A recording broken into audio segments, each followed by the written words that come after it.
Bonjour à tous et bienvenue dans Choc du Monde, le magazine des crises et de la prospective internationale de TVL.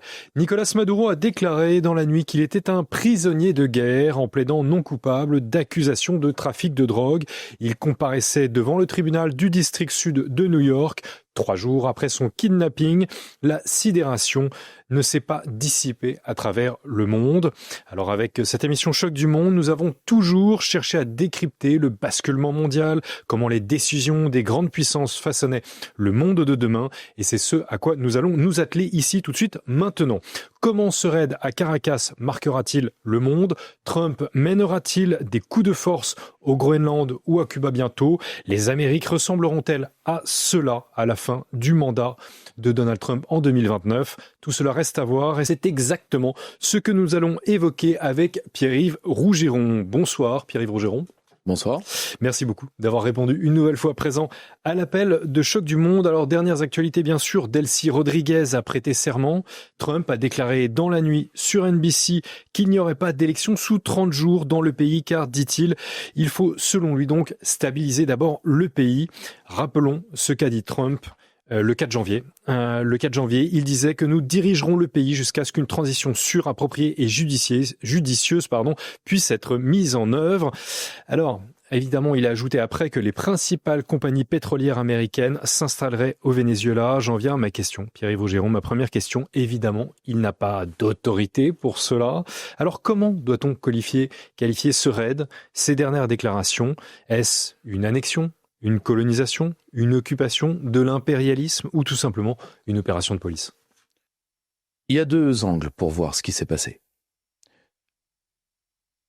Et il faut dire depuis quel angle nous allons parler.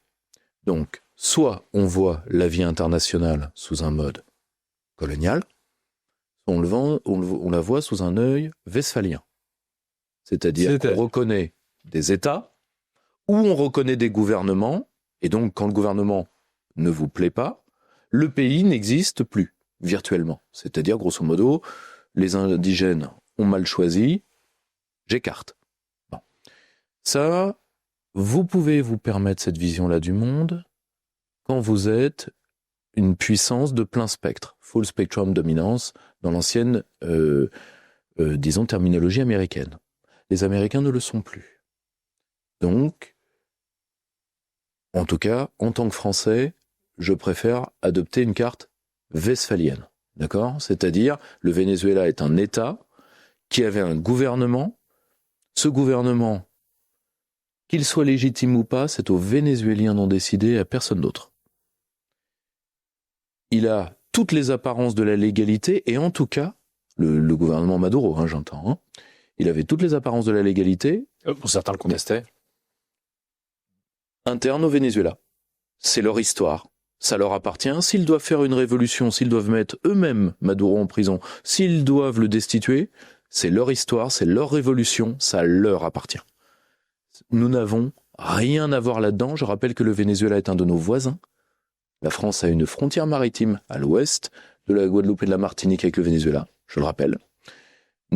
C'est un voisin qui ne nous a pas posé de problème, historiquement. Nous avons parfois des bisbilles avec notre voisin brésilien, notre plus grand voisin terrestre, mais nous n'avons pas eu de grands problèmes avec celui-là. Nous n'avons strictement en tant que Français aucun intérêt dans cette affaire. Et je ne vois pas ce que la vie politique internationale a gagné d'un enlèvement sauvage qui en plus peut être vu soit comme une jolie opération militaire commando, c'est-à-dire que Maduro a certainement été trahi par une partie de sa garde personnelle parce qu'il a plutôt été livré qu'autre chose. Ça s'est fait quasiment sans combat. On évoque 32 morts. 32 morts de garde du corps. On est dans le pas grand-chose. D'accord ? De l'autre côté, c'est que si vous voulez vous débarrasser de quelqu'un, avant, il y avait des options simples. L'annexion pure et simple, type attaque au sol, ce que les Américains appellent guerre. Cette option-là, comme nous l'avions dit précédemment, dans différentes autres émissions, a été écartée d'entrée de jeu. Il n'y aura pas de boys au sol, parce que là, c'est la fin du mouvement MAGA. C'est le point de coagulation d'une partie des bases de Trump, c'est pas de boys au sol, pas de sac à viande froide. Je rappelle que le Venezuela est organisé en milices populaires, bien entraînées, bien armées. Bon, pour des combats de longue durée, de type L'armée guérilla, américaine etc. les gagnerait, mais à quel prix? Mhm. On parle de guerre urbaine, et en guerre urbaine, il y a de la casse. Et là, de la casse qu'on ne peut pas... Enfin, c'est pas la casse en Irak à Pétaouchnok, c'est la casse de l'autre côté de la mer des Caraïbes. D'accord ? Donc, cette option-là, je pense, a été écartée d'entrée de jeu. Les bombardements qui ont eu lieu de toute évidence après les données que nous avons au moment où nous enregistrons cette émission, donc nous sommes le 6 au moment, je tiens à dire au cas où il y aurait des développements, dans les données... Sur un QG et une caserne où je ne sais pas. On n'est pas non plus dans les normes. Mais par contre, quand vous vouliez éviter l'annexion, avant il y avait des régimes change, et parmi les régimes change, vous en avez toute une gamme dont les plus connus depuis Outpour sont les révolutions colorées. Très bien. Vous aviez l'assassinat interindividuel, c'est-à-dire on vous fait tuer le chef d'État. Vous avez... Un dignitaire de type Soleimani, ce qui a déjà été fait. Ce qui a déjà été fait. Et donc, vous aviez également l'enlèvement, ça ne s'était pas fait depuis longtemps. Je rappelle que ce n'est pas la première fois que l'Amérique fait kidnapper un chef d'État latino-américain, ce n'est pas la première fois.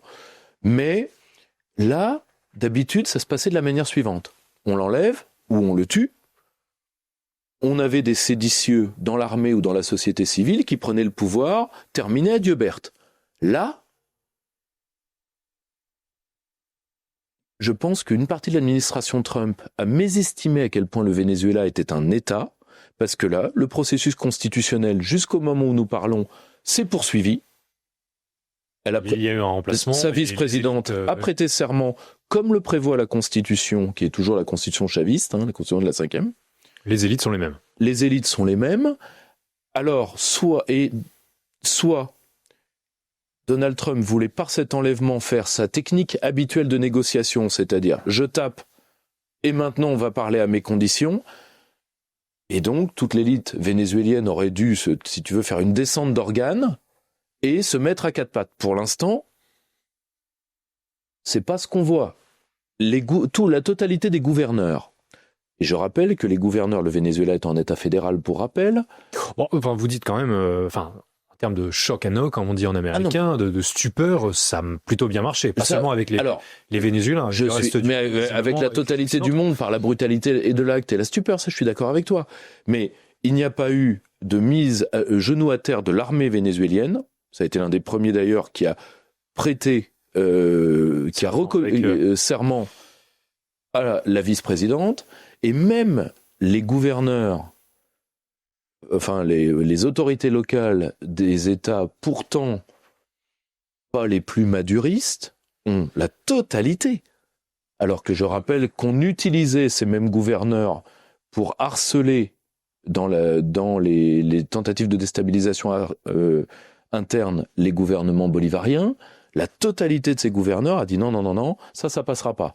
Donc si vous voulez, s'il y avait un plan que on prend Maduro et quelqu'un va faire tomber tout le reste de l'édifice, ça va tomber comme un fruit mûr, au moment où nous parlons, ce n'est pas ce que nous voyons. Ce n'est pas un véritable régime change. Ce n'est pas un véritable régime change. Je pense que c'était une entrée violente en négociation de Donald Trump. Pourquoi ? Parce que si on remet cette opération dans son contexte, nous l'avions annoncé via mon camarade David Tusher, grand spécialiste de la question américaine, dès le jour de l'élection de Donald Trump voudra de l'énergie à n'importe quel prix. Donc, dans le cas du Venezuela, pétrole lourd. Difficile à traiter. De mauvaise qualité, entre guillemets, enfin en tout cas qui nécessite. Oui, mais par contre, qui a aussi des utilités, particulièrement pour les flottes, etc. C'est aussi un pétrole qui a aussi son utilité. Et qui n'a d'ailleurs, je crois, mais là pour le coup, c'est à vérifier, que peu d'équivalent en termes de pétrole lourd.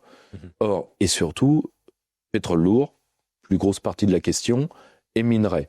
Je tiens à dire au passage que il y a un doute, je dis bien un doute, je ne dis pas autre chose, sur cette assertion que nous voyons partout, que le Venezuela aurait les premières réserves prouvées au monde. Je rappelle qu'à la base, c'est Hugo Chavez qui le disait, et on a beaucoup suspecté qu'il hyperbolait, justement pour dramatiser les enjeux du Venezuela.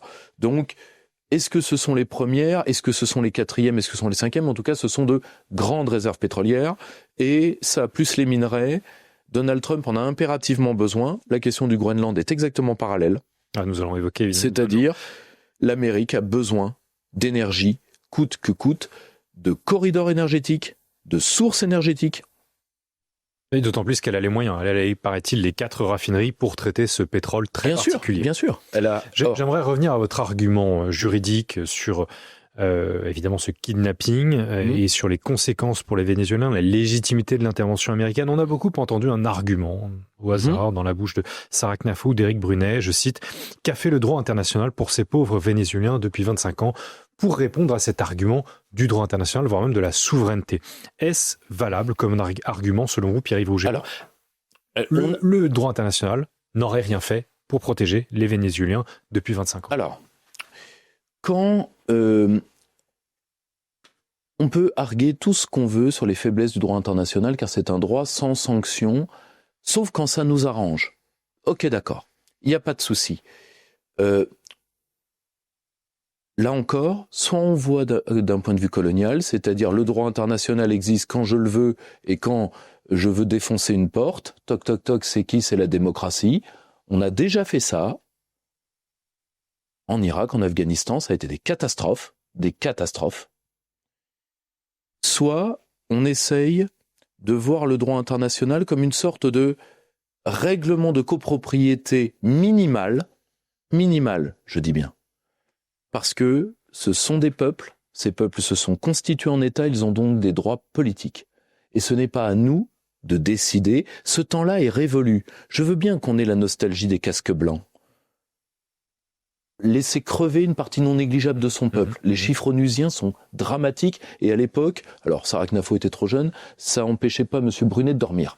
Or, quand Hugo Chavez arrive, il a tous les défauts qu'on lui prête.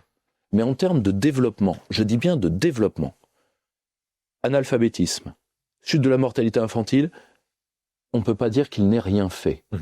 D'accord ? Or, je termine, je rappelle que le Venezuela a eu des sanctions. On a organisé 2 coups d'État qui ont lamentablement foiré. On a organisé une tentative de sécession dans les États du Nord, l'utilisation de la criminalité en vidant les prisons, au passage avec une faiblesse tout à fait interne du pouvoir bolivariste chavézien, pénétré de théologie de la libération, qui n'a pas réagi comme il le devrait, c'est-à-dire en écrasant ses gangs physiquement, ce que ferait un Bukele aujourd'hui, et il a voulu tenter de les pardonner par une politique sociale, ça a envenimé le problème. On a surtout détruit les chaînes de production au Venezuela. Je m'explique. Le Venezuela, Chavez a tenté de diversifier l'économie, mais pourquoi la bourgeoisie vénézuélienne ne l'avait pas fait avant lui? La bourgeoisie vénézuélienne a travaillé de la manière suivante, Édouard. C'est dur 1 minute, mais sans ça, on ne comprend pas le Venezuela. La bourgeoisie vénézuélienne, elle avait des organes de gestion de la rente pétrolière. Et avec cette rente, elle a importé tout, parce qu'elle ne voulait pas produire. Chavez tombe là-dessus. Tombe sur ça qui lui préexiste. C'est pas lui qui a créé ce système-là. Et donc, il essaye de diversifier l'économie comme il peut. Tu vois, mais quand une bourgeoisie veut pas bosser et que l'État est pénétré de ses fils, des fils d'une bourgeoisie qui veut pas bosser, on connaît bien le problème en France, c'est problématique. Or, le souci, c'est que quand tu es face à un État qui vit de cette manière-là, le moyen le plus simple de mettre toute la population à un genou et d'importer de l'inflation et de détruire ce circuit d'importation, parce que résultat, tu fais augmenter les denrées par le marché noir, et donc tu vas importer de l'inflation de manière dramatique, plus les bêtises, souvent post-Chavez, puisque Maduro n'est pas aussi doué que Chavez, c'est indiscutable. Néanmoins, le fait de ne pas être doué, je veux bien qu'on enlève tous les gens qui ne sont pas doués, mais alors j'ai une liste, si quelqu'un, d'ailleurs Dimitri Medvedev avait dit qu'il allait commencer par Merz, si quelqu'un veut enlever Macron, parce que si on enlève tous les gens pas doués, en parlant de Macron, si on enlève les gens pas doués, j'ai une liste à te donner. Donc pour des kidnappings. Tu vois, alors, non mais je termine en une phrase sur ta question. toutes ces atteintes au peuple vénézuélien n'ont pas empêché Sarah Knafo de dormir, n'ont pas empêché Éric Brunet de dormir. Je pense que quand on n'a rien compris à la guerre froide, qu'on ne comprend rien à la multipolarité, on devrait avoir la délicatesse peut-être de parler d'autres sujets. Et quand on est aussi un représentant français, on devrait peut-être éviter de juger un État non pas sur sa réalité, non pas sur les intérêts de la France, mais sur les intérêts d'autres pays chers à son cœur, qui ont des problèmes avec le pays en question. Et je pense que dans le cas de Sarah Knafo, c'est ça qui se pose. Alors, vous évoquez Emmanuel Macron, Friedrich Merz aussi. Alors, Emmanuel Macron d'abord, s'est quasiment a quasiment validé l'opération avant de rétro-pédaler. Merz, quant à lui, sur X, je cite, et déclaré que l'évaluation juridique de l'intervention américaine est complexe. Comment expliquez-vous là, cette stupeur? Est-ce le coup de Donald Trump qui a marché avant celui du Groenland que nous allons évoquer ou de Cuba? Mais c'est assez simple. Je vais répondre avec Monsieur Routeux. Dadi a tapé du poing sur la table. Je rappelle que M. Routeux, quand il parle de Donald Trump, il dit Dadi, et donc Dadi s'est fâché, et vous avez le ça. Papounet. Et voilà. Et vous avez des enfants qui sont comme ça. Quand le père hausse la voix, tout de suite, on redevient des petits anges.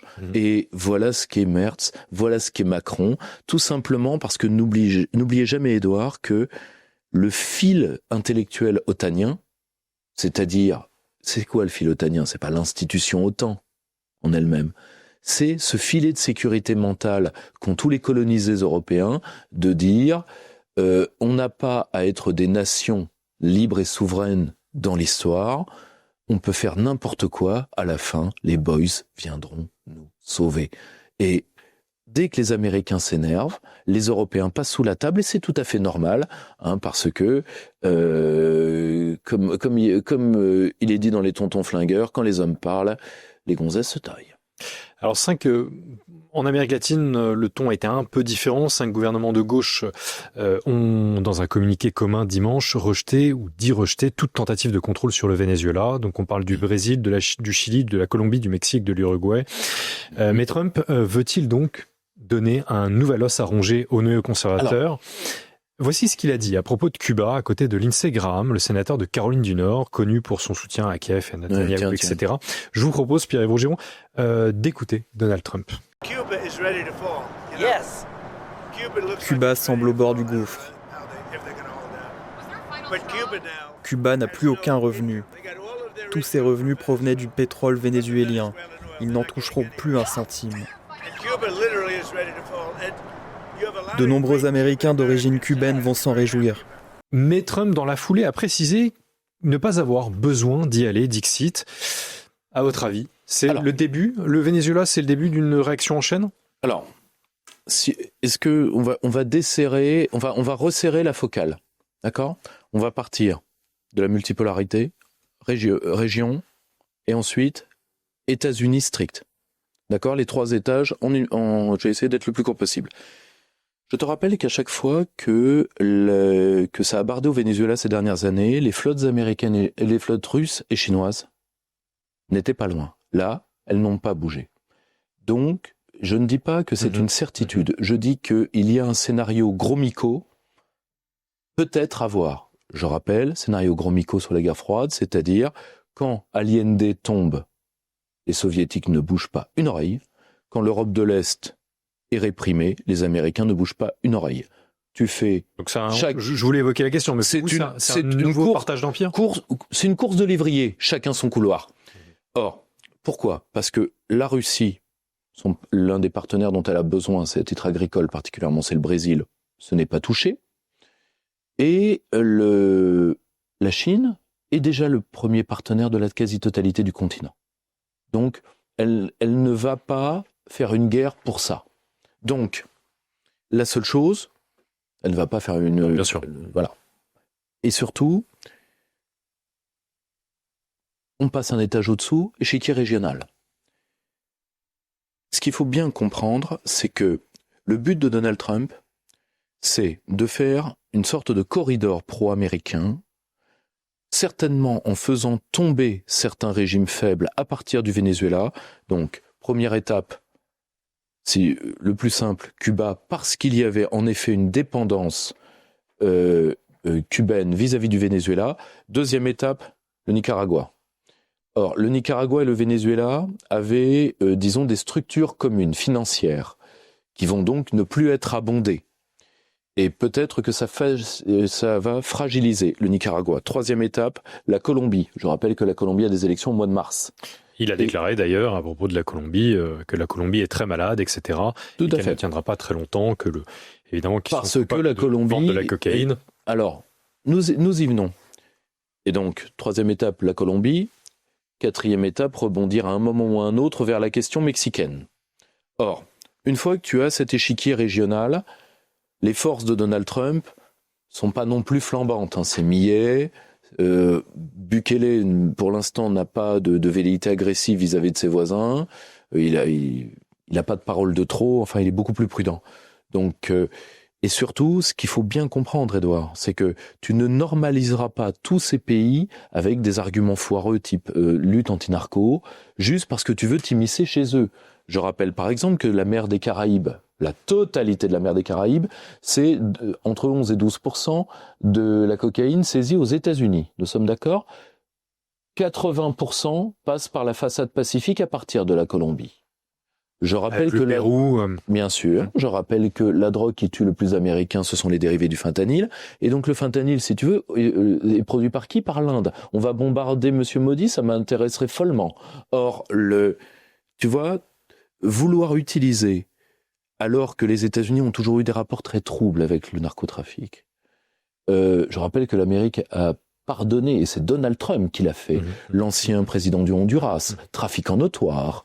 Je rappelle que l'Amérique a soutenu pendant des décennies la Colombie.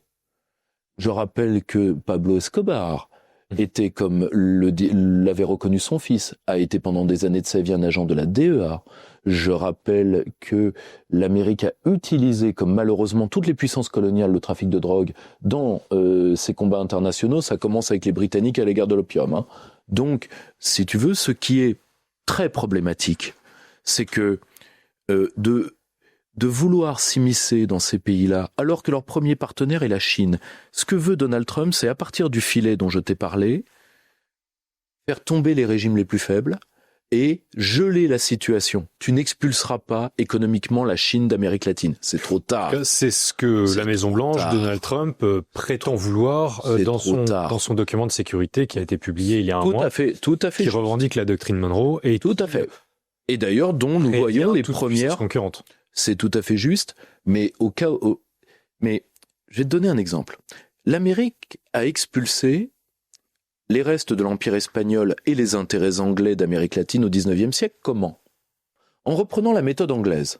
Quand les Anglais expulsent les Espagnols d'Amérique latine, ils disent l'horrible colonialisme. Le terme est anachronique, mais la domination injuste de l'Espagne, blablabla. Les Américains virent les Anglais en disant « Mais nous ne vous voulons pas de mal ». Et ensuite, ils vont faire le tour de vis à partir des années 1820 sur l'Amérique latine. Très bien. Aujourd'hui, la Chine arrive avec des infrastructures. Elle est en train de moderniser toutes les infrastructures portuaires sur la côte pacifique de l'Amérique latine.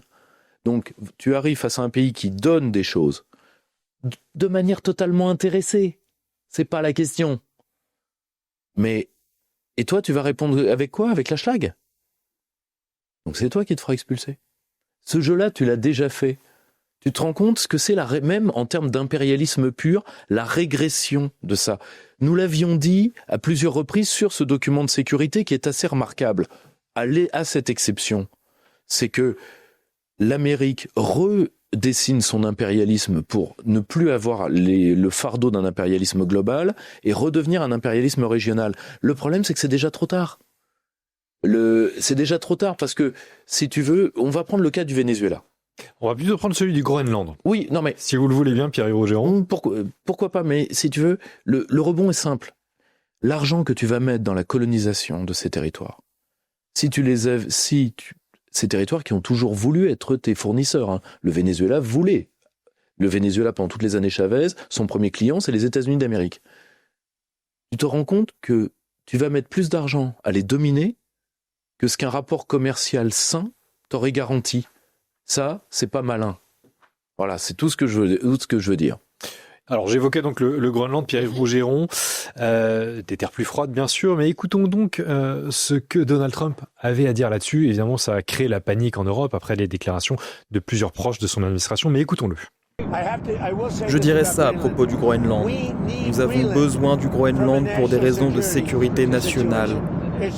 C'est très stratégique en ce moment. Le Groenland est couvert de navires russes et chinois.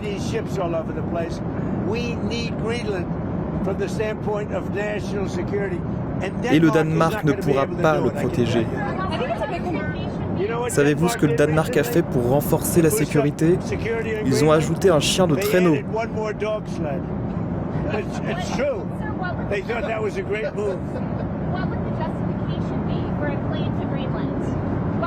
I don't want to talk about Greenland now. I just say this. We need Greenland from the standpoint of national security. And l'UE a besoin que nous l'ayons. En janvier 2025, il y a un an, Jean-Noël Barrot, le chef de notre diplomatie, évoquait sur Sud Radio, il évoquait sur Sud Radio avoir discuté avec le Danemark d'un déploiement d'un contingent de troupes européennes. Si le Danemark sollicite la solidarité des États membres de l'UE, la France répondra présente. Tant mieux. Faudra-t-il se battre pour le Groenland? Ça pourrait être totalement absurde, mais la question est posée désormais. Cher Édouard, déjà, commençons par des choses un peu plus simples. Le Danemark achète quoi comme matériel militaire? des F-35. Très bien. Y a-t-il une base américaine au Groenland? Oui. Je crois, oui. Voilà. Donc déjà, on va commencer peut-être par... Si on veut faire les marioles, on va commencer par la fermer. Et si on n'arrive pas à la fermer, si on n'a pas le courage de fermer la base américaine présente au Groenland, je ne vois pas en quoi les Français devraient être plus danois que les Danois et vouloir...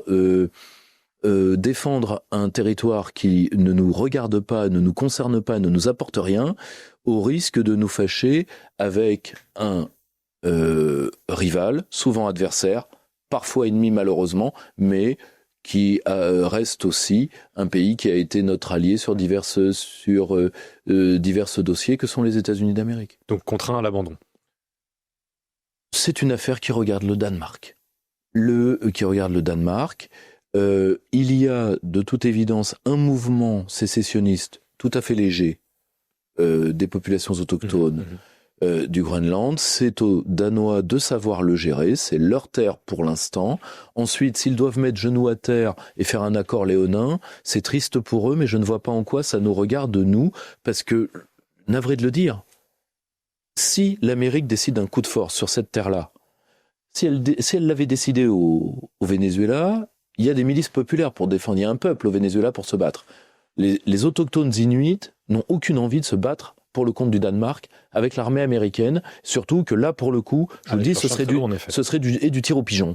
Donc, je vais vous le dire assez sincèrement, si l'Amérique le veut, elle peut prendre malheureusement ce territoire, et c'est là où certaines personnes qui ont beaucoup ironisé sur la multipolarité ou sur le respect du droit international classique vont peut-être se jeter dessus pour s'accrocher à la dernière branche non cassée. Parce que malheureusement, la seule chose, si tu veux, c'est une sorte de sagesse internationale de savoir ne pas aller trop loin. C'est malheureusement peut-être tout ce qui arrêtera Donald Trump, sauf si le Danemark finit par y trouver son compte, parce qu'il doit y trouver son compte. Il n'a pas fermé la base américaine, il n'entend pas le faire, jusqu'à preuve du contraire, et...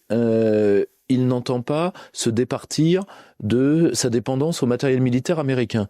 Donc, résultat, en quoi tout ceci nous concerne, de la part en plus d'un pays contre lequel je n'ai rien, mais qui a toujours eu dans son fonctionnement vis-à-vis de l'Union européenne des intérêts qui ont été toujours le contraire des nôtres. Alors, pour conclure, ce qu'a fait Donald Trump au Venezuela ouvre-t-il la porte à un nouveau basculement, à un autre basculement du monde? Sommes-nous dans un monde différent qu'il y a 3 jours? Non, si vous voulez, il y a pas. La scène internationale ne change pas comme un bouton électrique. C'est pas ça la question. C'est est-ce que nous allons revenir? Si vous voulez, je pense sincèrement que l'Amérique, par ses coups de force, dont le but est interne. Et là, le but, c'est accaparer de l'énergie et faire un coup pour les midterms. Ok, très bien. Le problème, c'est que les États-Unis, un jour, vont devoir, parce que c'est une puissance qui va se moyenniser, se doter d'une véritable politique étrangère. Ils ne pourront plus éternellement exporter leur politique intérieure. Or, parce que là, c'est ce qui se passe, profondément. Et malheureusement ou heureusement, aujourd'hui, il y a des pays qui se sont affirmés, il y a des blocs qui se sont affirmés. Là, l'Amérique latine va encaisser les coups, là, peut-être pendant quelques mois, peut-être pendant quelques années.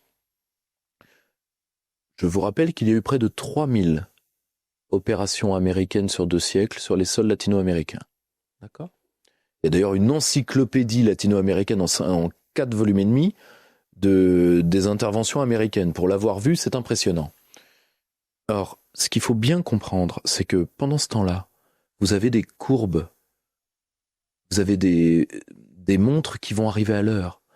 C'est-à-dire que pendant ce temps-là, la Chine fait fructifier ses positions économiques sur le continent. Certains de ces pays latino-américains y trouvent leur compte. Et les populations vont voter avec leurs pieds. C'est-à-dire qu'elles vont encaisser les coups tant que Donald Trump est là. Peut-être qu'elles encaisseront les coups au cas où J.D. Vance ou quelqu'un d'autre succède.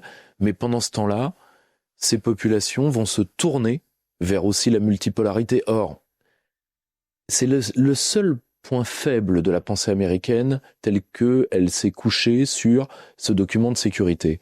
C'est-à-dire que parfois, quelque chose qui tombe, il ne faut pas le retenir, il faut le pousser. Le meilleur moyen pour l'Amérique de garder sa place, c'est de devenir un partenaire privilégié, voulu par les populations, parce que les populations, personne ne va vouloir être dans l'orbite de Pékin. D'ailleurs, même la Chine ne le veut pas elle-même. La Chine ne veut pas vassaliser l'Amérique latine, elle s'en fout. Elle veut, pour l'instant, c'est une puissance commerciale, la Chine, avant tout. Or, le plus simple, c'est de devenir un partenaire privilégié, mais un partenaire parmi d'autres de chaque grand pays, pour que ces pays trouvent toujours en vous un fournisseur ou un client fidèle. C'est le meilleur moyen de se maintenir dans des pays qu'on a marqués par sa brutalité. On parle de l'Amérique latine, ce serait la même chose en Afrique. Or, si vous voulez, on doit respecter maintenant, on doit partir de la souveraineté de ces peuples pour rester leurs partenaires. On ne peut plus leur donner des ordres, ce temps-là est révolu. Respecter les souverainetés. On doit, et le pire, c'est que ça ne remettrait pas en cause la sécurité des États-Unis.